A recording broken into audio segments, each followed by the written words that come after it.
Welcome to this week's MLS Best Bets show for MLS Matchday 12. Now this week, I'm going to break down 7 different games spread over one single bet and then 2 3-leg parlays from this 14-game slate. Now we do have 12 games on Saturday and 2 on Sunday to look at for these MLS predictions. Let's do a quick little recap of some news pieces. Columbus played in the Champions Cup. This week they won 3-1 in Mexico over Monterrey, advancing 5-2 on aggregate to make an MLS team see themselves into the final of that tournament. They'll be playing Pachuca, and they will be the team that's on a bye this week. St. Louis is the team that's coming off a bye. They'll be rested. Vancouver also has the Canadian Championship quarterfinals to look ahead to next week, so possibly there could be some rotation there. No one is undefeated anymore, with Philly losing to RSL last week. Philly then went on to lose again on Tuesday in a makeup game against Seattle, losing 3-2 and also being at home in that game. Now, Messi could not play another game this season, and he still finished with a great year. He's got 9 goals and 8 assists and leads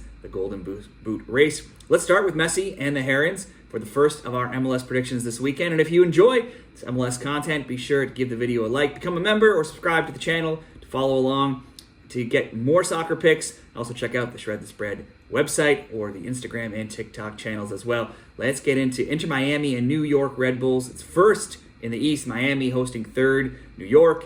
You can only look one way in this game for picks, and it just has to be a bet on goals in some way. Only Portland and San Jose games average more goals per game than Miami's 3.8 that are happening in their matches. The Herons are 8-3 to over 2.5 totals in MLS. If you include Champions Cup, they've already played 15 games. They've scored in 14 of those games. They've conceded in 13, including in each of the past 12. The combo bet of both teams to score and over 2.5 has gone a perfect 6-0 of late, and also 10-2 in their last 12 games. Miami are winners of 3 straight. They've scored 10 goals in those 3 games, but will likely see the conceding streak continue against a Red Bulls team that have just 1 loss this season and who have scored in 7 of 10 games.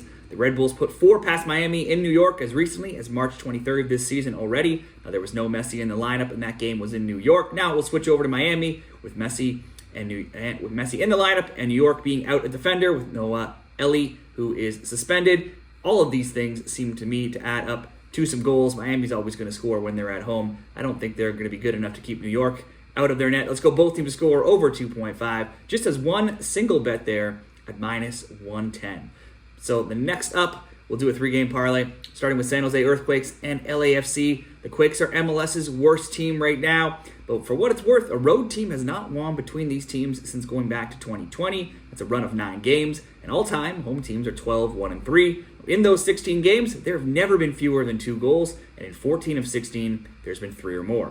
The other trend here is goals from both teams, with both teams to score going 6-0 and 10-1, and both teams to score an over 2.5 going 9-2 in recent meetings. Still, betting on a San Jose win here would be a tough bet to stomach. They drew another struggling team in Nashville last week, 1-1, but they are 1-1-8. They held the Oats just 1 goal. Why is that noteworthy? Because they had allowed 3, 3, and 4 goals in the 3 games prior, and multiple goals in each of their previous 9 games. So we'll take some small victories here if you're a San Jose fan or supporter. LAFC is heating up. They're undefeated in 4, and they have just 1 loss in 6, but their recent scores have been a 3-2 win, 2-2, 2-2, 2-1 win, and 3-2 loss, so they cannot be trusted defensively right now either. Could new DP number 10, Hernan Lopez, make his debut for San Jose in a game that will be played at the 49ers home stadium this week at Levi Stadium? It's possible. Not sure yet. Let's see how much time he gets. We'll see, but I do see goals coming in this game. Like we just talked about, there's usually goals between them. LAFC have generated the most shots on target, and they are second in XG. And as bad as San Jose has been defensively, they are tied for 6th in most shots on target and 12th in XG. Should LAFC probably get this win? Probably, but they have the worst road record in the West at 0-1-3. But San Jose is just a bad team overall, whether it's home or away. This could be a both team to score, maybe a both team to score an over 2.5. Let's just simply ask for there to be over 1.5 goals, so 2 or more goals in this game. Next up, RSL and Sporting Kansas City. Sporting KC have actually scored more goals than RSL, 18 compared to 17. That's not a big difference, but there is a big difference in the standings, where RSL are first in the West and SKC 10th. And the answer is obvious to that discrepancy. It's SKC's defense that has collapsed late in games, giving up leads just left, right, and center. Their 18 goals allowed is the 3rd most in the West, It's tied for the third most overall as well. They've given up 14 points from winning positions this season, which is just a terrible stat for them. SKC lost to Minnesota 2-1 last week. They're now winless in 4. And those other scores in that time have been 3-3, 3-2, and 3-3. They had a 3-1 win and a 3-2 loss and a 2-1 win prior to those results, meaning bets on both teams to score and over 2.5 have gone 7-0 of late. It seems unlikely they don't need to dig that ball out of their net once again this week on Saturday versus RSL, who are undefeated in 6 games, have scored in 8 of their past 9, and who have Chicho Arango in scorching hot form with 8 goals and 7 assists. That's second to only Messi in goals and goal contributions. RSL have only given up 9 goals in 10 games, and they have clean sheets in 2 of their last 4. But overall, they have given up a goal in 7 of 10 games. Last year, we saw a 2-2 draw in Kansas City and a 3-2 SKC win in Salt Lake. Let's bet on at least a goal coming from both teams here. So let's go both teams to score, RSL and SKC. And to round up this parlay, just to bump it up a little bit over the even money, it's Vancouver and Austin. It's 3rd Vancouver hosting 7th Austin, but they're only 2 points apart right now in the standings. Austin won last week, and they have 4 wins on the year and 4 in their past 5. But 3 have been at home. On the road, they're 1-1-2, scoring just 1 goal. They've also only allowed 3. Austin's last 1-0 road win over Houston, though, is their only road win in their past 11 on the road, and just their 4th road win in their last 26 on the road. The Caps drew 1-1 in New York last week. They have only 2 losses on the year in MLS. They've scored in all 9 MLS games, and when you count the Champions Cup, they've scored in 10 of 11 overall matches as well. Last year, Vancouver won 2-1 in Vancouver, and they drew 0-0 in Austin. They'll be in Vancouver here. Now, only the Red Bulls have given up a lower XGA than Vancouver, while only New England and the Galaxy have given up a higher XGA than Austin. The Verde have also given up the most shots on target and attacking third touches. The Caps should get enough chances to win. Certainly, you could bet them at home to get that win, or certainly just to score 1 goal in this parlay. If we go Vancouver to score, RSL, SKC, both to score, San Jose, LAFC over 1.5, we can get plus 119 odds in that 3-game parlay.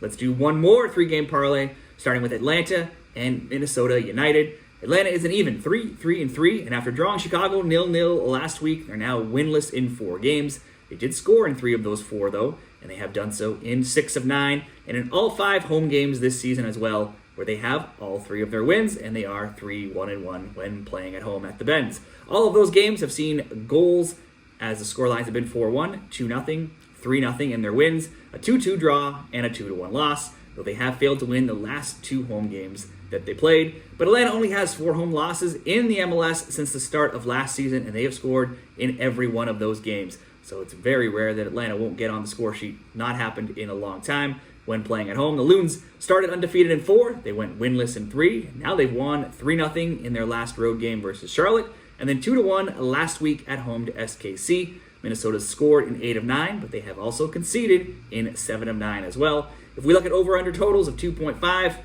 not much to look at here. Atlanta is 4-5 to the under, while Minnesota is 5-4 to the over. But if you lower that total to just over 1.5 totals, Atlanta is 7-2, and Minnesota is a perfect 9-0. So let's just ask for at least 2 or more goals in this game and go over 1.5. Next up, Charlotte FC and the Portland Timbers. Charlotte's 10 goals for, rank right down there among the worst in the league. That's only better than 3 other teams. But playing the Timbers could be an opportunity to change that.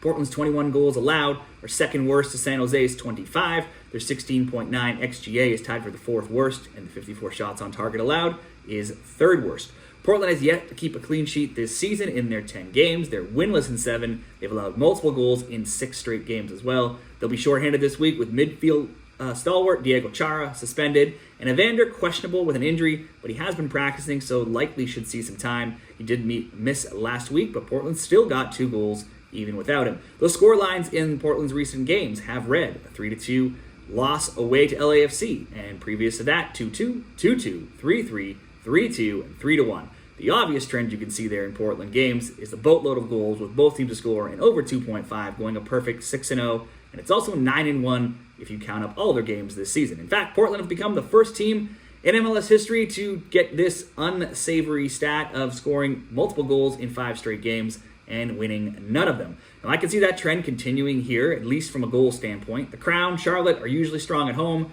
but they allowed Toronto, a team that doesn't generally score a lot of goals, to score 2 in a 3-2 win. And then Minnesota scored 3 in a 3-0 loss. Those are their last 2 home games. So that usually stingy home defense has not quite been as strong of late. Last week they were on the road, Charlotte, and they lost 2-1 to New York City FC. But that Minnesota home loss was a rare one. Their first home defeat in MLS in 13 and just their second in 20. So they have typically been a good team at home. These teams have never played each other. I can't really trust either to win right now, but I think we see at least 1 goal from both. So let's go both teams to score between Charlotte and Portland. Those are games on Saturday. We have 2 games on Sunday. Let's throw in just one more result from one of those games. Let's go to New York City FC and the Colorado Rapids. After starting 1-0-4, the Pigeons are now undefeated in 5. They're 3-2-0, and they have won 3 straight, but scores of 2-1, 2-0, and 2-0. All of those last 4 games have been in New York, and they will continue to stay at home here again. If you look at stats at FBref, New York City FC have created 2.4, 2.5, 3.0, and 1.4 XG worth of chances in those last 4 games. So they're certainly creating chances, getting the goals, and getting the wins. Season long, they've scored in all 6 home games, and they've scored in 11 of 12 home games if you go back to last season. The Rapids have been a much improved team this season, one of the most improved teams. They have just 1 loss in 5 games, and they've scored in 8 of 9 games this season. But they've also still conceded a goal in all but 1 game, and that was versus last place San Jose. If you go further back and look into last year, they have just 2 clean sheets in their last 21 MLS games. That San Jose clean sheet is also their only road clean sheet in 17 road MLS games. So I'm not quite sure. This could be a tighter game with Colorado being improved here, but New York City at home, I see at least getting 1 goal. So let's go New York City to score, Charlotte, Portland, both teams to score, and Atlanta and Minnesota over 1.5. That parlay will also come in at plus 119 odds over at Caesars. So there we have it. Those are my top MLS predictions for Matchday 12. If you enjoyed the video, hit the thumbs up button. Subscribe to the channel. Be sure to share your best picks, upsets, parlays from these games or any others down there in the comments. And good luck with your MLS bets this weekend.